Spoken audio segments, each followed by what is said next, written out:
అబ్బా అక్కడి నుంచి అక్కడే కష్టపడి చదివించుకొని పిల్లల్ని చదివించుకుని ఒకే కొడుకే. ఇక్కడ భూమి ఏమన్నా వంతుంది అంటే ఏం లేదు. నీ భాగానికైనా అందరికీ కలిపి అంతే. అప్పుడు ఎప్పుడు పంట పెట్టిస్తాను లాస్ట్ ఎప్పుడు వచ్చింది ఈ ఊరికి? ఇప్పుడు అంటే జాతర వచ్చినాము. ముందు 6 నెలలకి అట్లా 3 నెలలకి వీలు పడినప్పుడు వస్తుంది సార్. వచ్చి 10 రోజులు ఉంటాను. ఈ అబ్బాయి ఇప్పుడు దీంట్లో 2 years ఆయన అదేదో 2022 28వ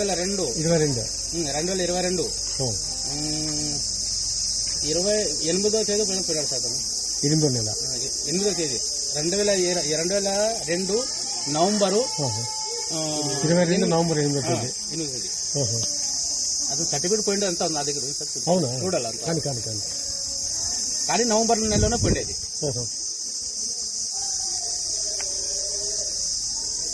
గవర్నమెంట్ మధ్యలో అగ్నివీర్ దాంట్లో చేరండి కదా కరెక్ట్. 4 years చేస్తే చాలా ఏదో అదేదో అప్పుడు అట్లా తీసుకోలేదు. వాళ్ళు ప్లానింగ్ చెప్పారు సార్. దాంట్లో మాత్రము అగ్రిమెంట్ 4 years అగ్రిమెంట్. అంటే ముందుకు 22, 23, 24, 26 నెక్స్ట్ వచ్చే సంవత్సరానికి అయిపోతుంది. జనవరికి జనవరి నవంబర్ 26 నవంబర్కి అయిపోతుంది. పుండి 15 రోజుల నుంచి అయింది అక్కడ జమ్మూ కాశ్మీర్ ఆ పక్క గెలాటు. అవును 15 రోజులు. అవును అంతే కదా. మనకు వాళ్ళు కొంతమంది నిదేశారు కదా తీసుకొని వాళ్ళు టూర్కి పోయింటారట మన ఇక్కడి నుంచి. వాళ్ళకి వీళ్ళు పాకిస్తాన్ వాళ్ళు కాల్ చేసినారు.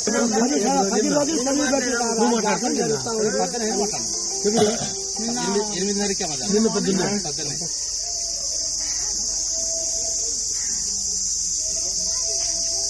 9-15 నిమిషాలు హిందీలో మాట్లాడా. వాళ్ళమ్మ ఫోన్ ఇచ్చిందా నా భార్య మీద ఫోన్ చేసింది. ఆ నెంబర్ ఉంది. ఆ నెంబర్ చేస్తే హిందీలో మాట్లాడితే నా భార్య సరిగా అర్థం కాలే. మళ్ళీ నాకు ఇచ్చా. మురళి గురించి మాట్లాడుతున్నారు చూడని నేను మాట్లాడితే सर कौन बोले? हिंदी में बोले सर कौन? आप कौन है? मुरली का मूड मुरली नायक कौन है? सर मेरा लड़का है। अच्छा थोड़ा टाइम रुक गया बात करने में। तो उसने बोला रात को 3-3:30 बजे फायरिंग हुआ। उसमें बहुत बहादुर से फायरिंग किया हो, हिम्मत से बेचारे उसको फिर भी उसको बचने को बचाने उसका अपना बचाने की कोशिश किया, फिर भी उसको ज्यादा दबाव हो गया फायरिंग में। उसमें तुम्हारे लड़के को गोली लग गई, डेड हो गया।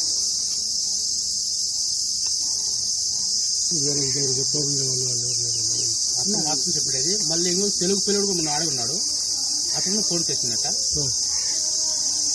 అతనితో మీరు మాట్లాడుతున్నా? నేను మాట్లాడడం లేదు. 10 మందిని మురళి ఫైర్ చేసి చంపాడు. 15వ పర్సన్ అటాక్ చేసినాడు. 14 మందిని మురళి అటాక్ చేశాడు. బాగా పోరాడు. 14 మంది చంపినాడంట. 14 మందిని అదేదో బుల్లెట్ ఎవరు లేరనుకొని వాళ్ళకి ఒక సిగ్నల్ వస్తుంది అనమాట, ఇక్కడ ఎవరు లేరంత సాయం అని. ఫైర్ బ్యాక్ నుంచి ఫైర్ చూడు. జమ్మూ కాశ్మీర్ మధ్యలో పంజాబ్ లో నుంచి జమ్మూ కాశ్మీర్ తీసుకువెళ్తారని వెళ్తున్నారని చెప్పారు. 14 మందికి ఫైర్ చేసేసాడు ఇక్కడ. 15 మందికి మొదటిగా వచ్చేసి సార్ వాళ్ళు ముంబై ఇచ్చారు. ట్రైనింగ్ మొత్తం నుంచి మన జమ్మూ కాశ్మీర్ ట్రైనింగ్ జరిగినది నాసిక్, ముంబై. నాసిక్ ట్రైనింగ్ అయిన తర్వాత అస్సాం కట్ డ్యూటీ వేసింది. అస్సాం నుంచి మన జమ్మూ కాశ్మీర్కి వేసినారు. అస్సాం నుంచి జమ్మూ కాశ్మీర్కి చేసినారు. జమ్మూ కాశ్మీర్ లో 2 కాళ్ళు చేసి 16వ రౌండ్కి